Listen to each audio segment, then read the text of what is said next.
जैसे ही हमने दिल्ली की सरकार छोड़ी, 3 महीने नहीं हुए, 4 महीने नहीं हुए, आज दिल्ली को आम आदमी पार्टी याद आ रही है। 4 महीने के अंदर बेड़ा गर्क कर दिया बीजेपी की सरकार ने। एक के बाद एक मोहल्ला क्लिनिक बंद करते जा रहे हैं। अस्पतालों में हमने दवाइयां फ्री करी थी, फ्री दवाइयां बंद कर दी, फ्री टेस्ट बंद कर दिए। सारी दिल्ली का बुरा हाल हुआ पड़ा है, सारी सड़कें टूट गई हैं, पूरी चारों तरफ गंदगी गंदगी फैल गई है। बिजली 6-6 घंटे के पावर कट लगने लग गए। पिछले 7 साल से दिल्ली में 1 मिनट का पावर कट नहीं लगा था। पिछले साल जून के महीने में दिल्ली में 50 डिग्री सेंटीग्रेड टेम्परेचर था, 1 मिनट का पावर कट नहीं लगा। आज अभी तो बारिशों का दिन है, अभी भी बिजली के पावर कट लग रहे हैं। तो दिल्ली का बुरा हाल कर दिया इन लोगों ने। इनकी नीयत खराब है। जैसे मैंने कहा कि इससे साफ जाहिर है, इनके सुनने में आता है हर एमएलए ने अपनी दुकान खोल ली है। बीजेपी के हर एमएलए ने वहां पे दिल्ली के अंदर, हर मंत्री ने अपनी दुकान खोल ली है।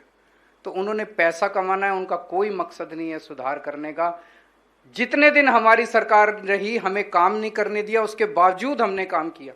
इस पे तो मुझे लगता है गवर्नेंस के ऊपर और एडमिनिस्ट्रेशन के अंदर तो मेरे को नोबेल प्राइज मिलना चाहिए कि एलजी के रहते हुए मैंने कितने सारे काम कर दिया दिल्ली के अंदर। इतनी मुश्किलों के अंदर आपको जान के ताज्जुब होगा, हमने मोहल्ला क्लिनिक बनाए दिल्ली में। 5 मोहल्ला क्लिनिक इनकी बीजेपी की नगर निगम ने बुलडोजर भेज के मोहल्ला क्लिनिक तोड़ दिए इन लोगों ने। क्या मिला इनको? सरकारी मोहल्ला क्लिनिक थे, दिल्ली सरकार के मोहल्ला क्लिनिक नगर निगम ने तोड़ दिए। जिस तरह से इन्होंने परेशान किया, ना काम करेंगे और ना काम करने देंगे, ये इनकी फिलॉसफी है। मैं उम्मीद करता था जब हमने दिल्ली में सरकार संभाली थी, मैं जो मान साहब सिकंदर की कहानी सुना रहे थे, मैं कोई सिकंदर नहीं हूं, ना मुझे कोई सारे चुनाव जीतने का शौक है। मेरा तो ये था कि हम एक मॉडल क्रिएट कर दें। एक उम्मीद जो देश के अंदर खत्म हो गई थी कि सरकारी स्कूल ठीक नहीं हो सकते, प्लानिंग कमीशन कहता था इनको कंपनियों को दे दो, सरकारी अस्पताल ठीक नहीं हो सकते, इनको इसको दे दो। हम वो माइंडसेट चेंज करना चाहते थे कि सरकारी स्कूल भी ठीक हो सकते हैं, अस्पताल भी ठीक हो सकते हैं, नीयत सही चाहिए, बिजली भी ठीक हो सकती है, पानी भी ठीक हो सकता है, सड़कें भी ठीक हो सकती है, सब ठीक हो सकता है। वो हमने करके दिखाया।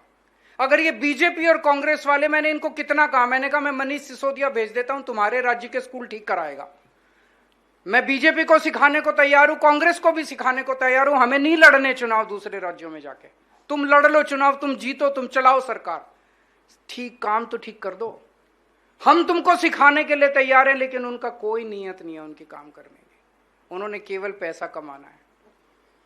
तो मैं बेहद खुश हूं आज ये हो रहा है। और अब पंजाब में जितनी तेजी से आज काम हो रहा है, मैं समझता हूं कि अगले 5 साल के बाद जैस्मिन शाह पंजाब मॉडल के ऊपर भी एक किताब लिखेंगे